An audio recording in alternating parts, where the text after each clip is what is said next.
about chord sequences. Now, understanding how chords work when they're strung together is clearly a necessity for songwriters. But even if you never intend to write a single song, there are many aspects of this skill that are vital to you as a guitar player as well.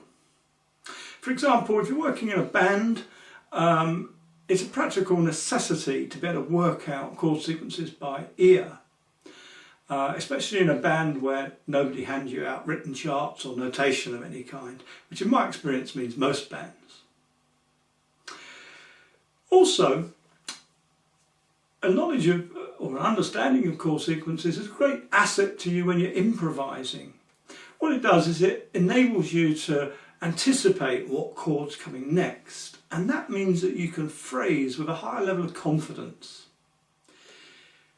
Now, if you've worked through part 2 of this guitar music theory course, you'll remember how chords are built on major scales.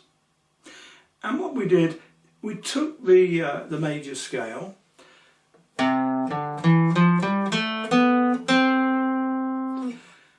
and we built a set of chords on each of those notes. So there we've got the notes C, D, E, F, G, A, B, C, and we turn that into a set of chords C, D minor, E minor, F major, G major, A minor, B diminished, C major. And we discovered in the theory lesson that no matter what key we apply that process to, the sequence of chords always comes out as major, minor, minor, major, major, minor, diminished, major. And this is what's known as a diatonic series of chords. The word diatonic meaning using only the notes of the scale. The other area of knowledge essential to what we're going to study on this lesson is the subject of cadences. And these were also studied, also covered on part 2 of the theory course. So, if you've skipped any of the material on harmonising the major scale or on cadences, then now's a really good time to go back and refresh that knowledge before going further with this lesson. The diatonic series of chords, together with the use of cadences, provides songwriters with a set of rules to follow, which are guaranteed to produce safe, predictable results. But the development of the art of songwriting involves first learning these rules, which really is the easy bit, and then learning all the interesting ways of breaking the rules. So in this lesson, we're going to start out by looking at the chord sequences of a couple of songs where the songwriters have stuck to the rules. And we're going to kick off with a song by my favourite all-time songwriter, Bob Dylan. This is the chord sequence to Lily Rosemary and the Jack of Hearts, a song from the 1974 album Blood on the Tracks. Have a little play through it with me, if you like, to pick up the feel of the song. Starting on a D, 1 and 2 and 3 and 4 and...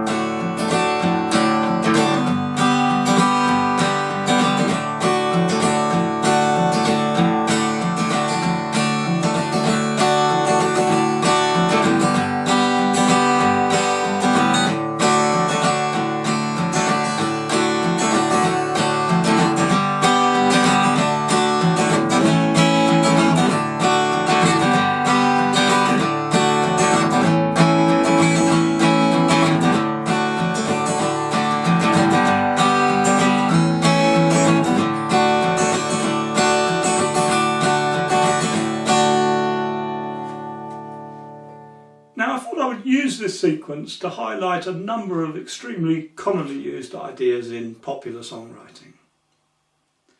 Now, most popular songs are more easily understood when we write them out 4 bars to the line. This is because most verses, choruses and middle sections of songs tend to be either 8, 12 or 16 bars long. Here we have, we're looking at a typical 16-bar ballad. On close inspection, we can see that the first two lines are identical. D, G, D, D. And that the last line is almost identical to those, the exception being the half bar of A, which I've bracketed in red in the bottom line. We'll come on to the significance of that A chord in a moment, but I wanted first just to highlight what we refer to as the AABA pattern of lines in this verse. So the opening line makes a musical statement. The festival was over, the boys were all planning for a ball.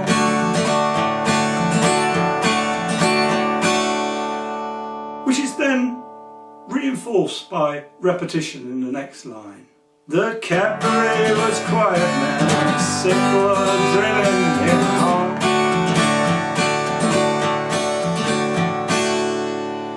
But generally speaking, you risk losing the attention of your audience if you repeat something more than once.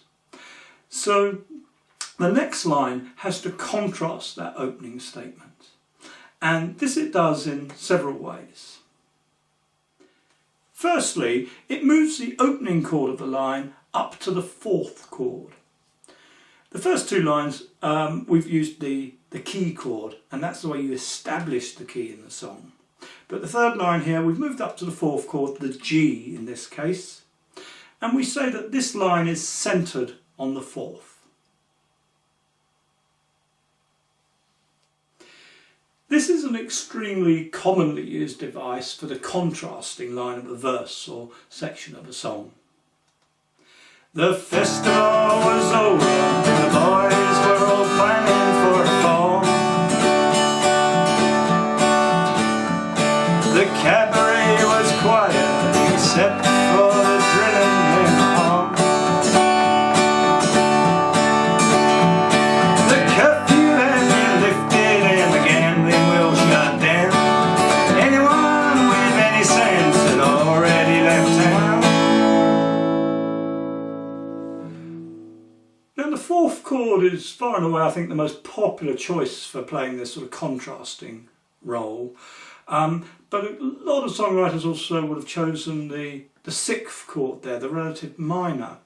And structurally speaking, we could substitute that in there and it wouldn't spoil the song, it would make it slightly different now. See if you can sort of hear the difference.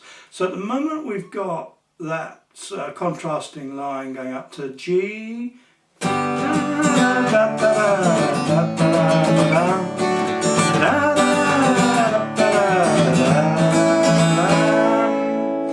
even instead of the G, we just use a B minor, we get something like this. Has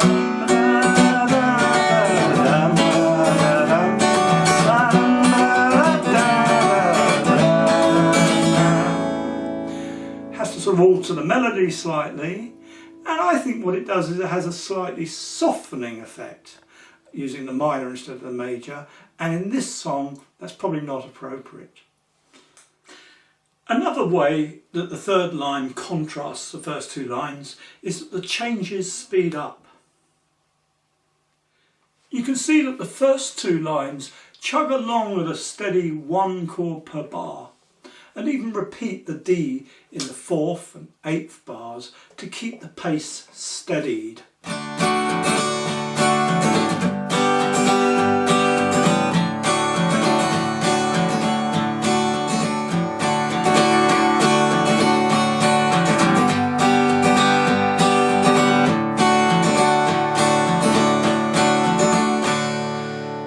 Then there's a definite sense of quickening as we suddenly jump to 2 chords per bar during the first 3 bars of the contrasting third line.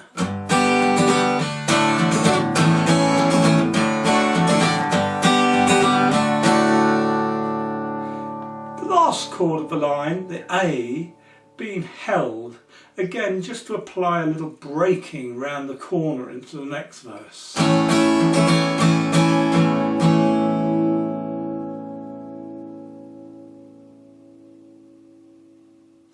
Another thing that contributes to the sense of contrast in this third line is the introduction of the dominant chord, the fifth chord of the key, the A in this case. Its dynamic effect is reinforced by using it twice in the line.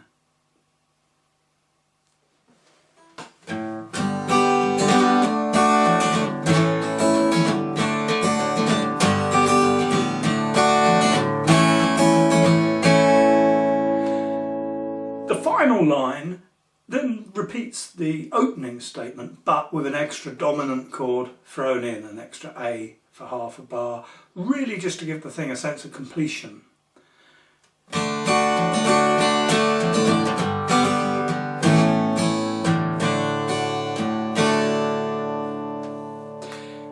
And that brings us neatly to the subject of how cadences are used in this chord sequence. Highlighted in orange in the first two lines is the plagal cadence, the 4-1 cadence. Now, I mentioned in the lessons on cadences that the plagal cadence can have two distinctly different uses, one weak and one very strong. Well, this is an example really of the weak usage.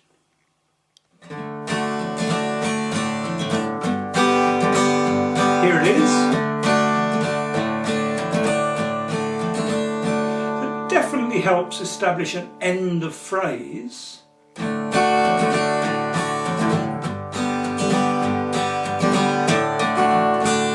But also leaves open the sense of continuance.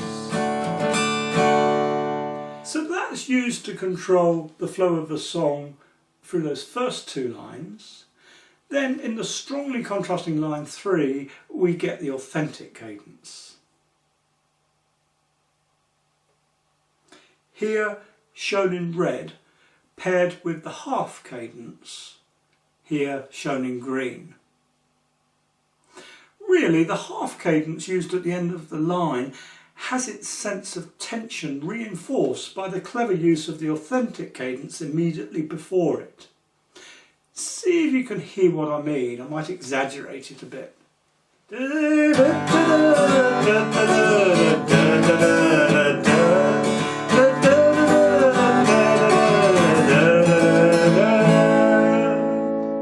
Hear how those two balance out?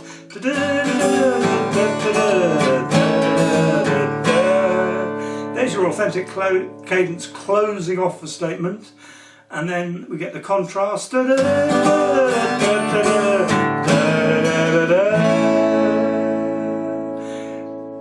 that acts as a setup for the final line, much as a comedian sets up his punchline for a joke.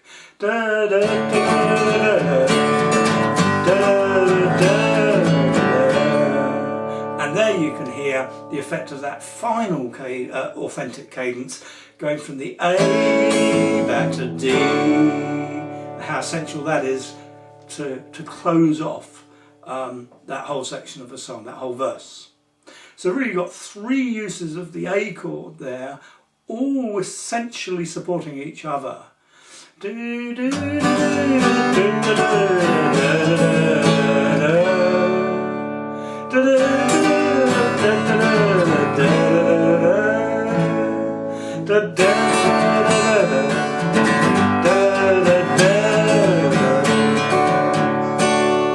begin to see why that's called the dominant chord. It's such a controlling chord.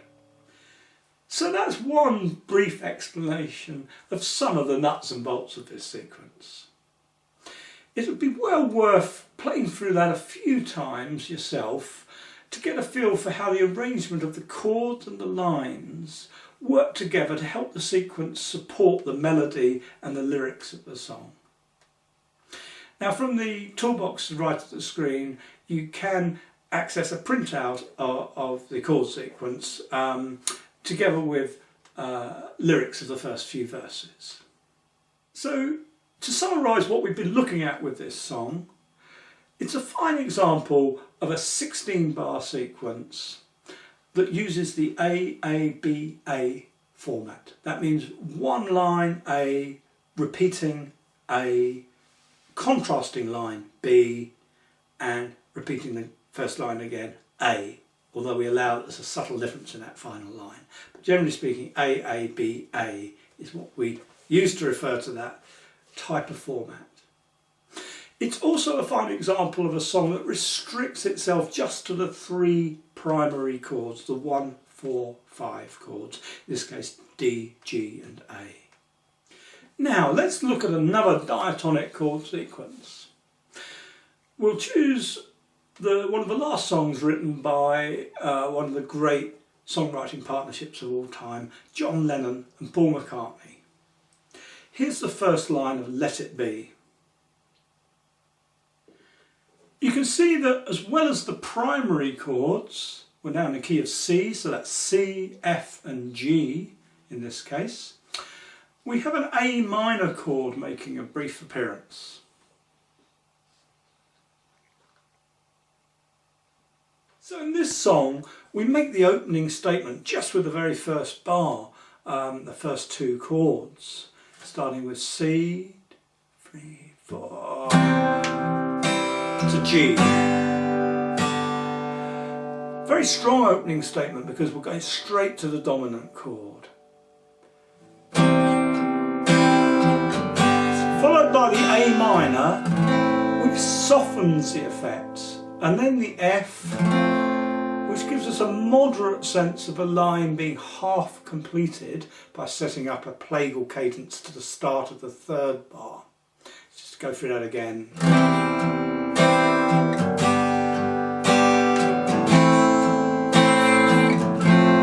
It's almost like a comma in a sentence. So then we repeat the opening statement in the third bar.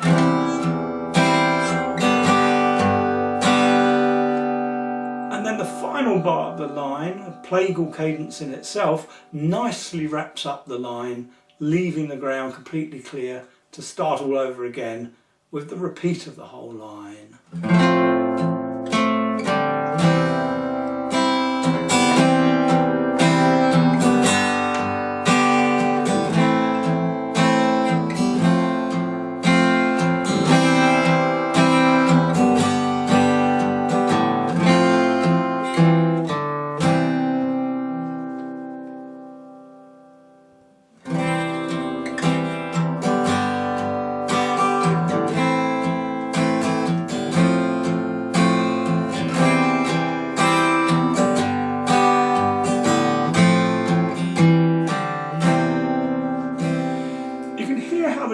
Of the plagal cadences there really add to the spiritual, almost hymn-like feel of the song. Now I think it fair to say that the hallmark of genius in all forms of art is economy, and here we've got a fine example of that in the chorus of Let It Be, where the first two bars use exactly the same chords as the verse, but they're shuffled around to give the A minor the central role. And this trick alone provides sufficient contrast to separate out this part of the song from the verse. I find myself in times of trouble, Mother Mary comes to me, seeking words of wisdom, let it be. And in my hour of darkness, she is standing right in front of me, speaking words of wisdom, let it be. Let it be, let it be, let it be, let it be. Whisper words of wisdom, let it be.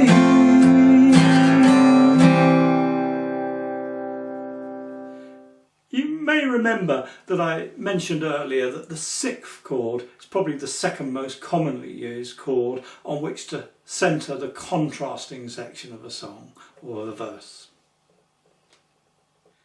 Look at any chord sequence for long enough and you begin to pick out all sorts of different patterns. This diagram highlights how the chords in this song are very much used in pairings. Notice how the verse uses the stronger 1-5 C to G pairing twice, whilst the chorus doubles up on the use of the gospel cadence pairing of F and C. Notice also how the A minor appears just once in each line.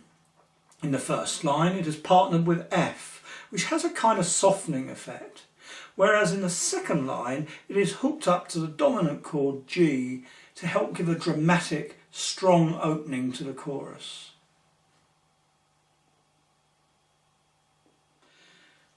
As well as helping you gain some insight into the nuts and bolts of the songwriting process, being able to spot patterns like this is a great way to speed up the process of memorising a sequence and helping you really get inside a song. So that was a close look at how some of our greater songwriters can create songs by weaving together nothing more than a handful of diatonic chords. And there are thousands more such examples out there, and much to be gained by taking a closer look at the structure of them. Gradually, as you explore, the rules that make good songwriting will reveal themselves to you. And this will help you gain the ability not only to write good sequences to support your own songs, but also to more quickly work out songs that you're listening to, that you want to work out by ear. In the next lesson, we'll take a look at how non-diatonic chords are introduced into song sequences to create extra tension. I look forward to seeing you then.